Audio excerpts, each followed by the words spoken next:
தமிழுக்கும் தமிழ் மக்களுக்கும் RR brothers channel எல்லாருக்குமே என்னுடைய அன்பான வணக்கம்.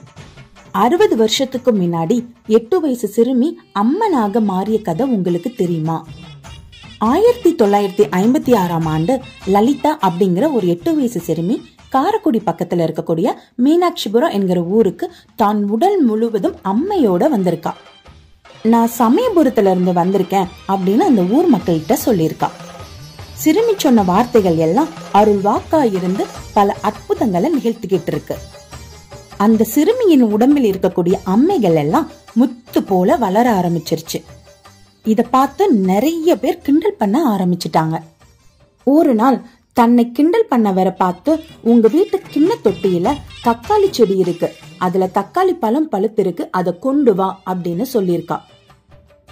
எங்க வீட்டுலதான் தக்காளி செடியே இல்லைன்னு அவர் சொல்லிட்டு நம்பிக்கை இல்லாம அவரும் வீட்டுக்கு போய் பாக்குறாரு.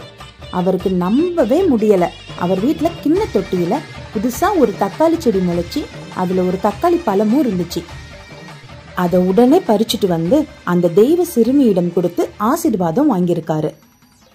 அன்று முதல் பக்தர்கள் அம்மனுக்கு காணிக்கையாக தக்காளி பழத்தையே கொடுத்திருக்காங்க. ஒரு நாள் அந்த தெய்வ சிறுமி, நான் மகமாயாக இதே இடத்தில் இருந்து அருள் பாலிப்பேன் என்று சொல்லிட்டு அதே இடத்தில் முக்தி அடைந்தாள்.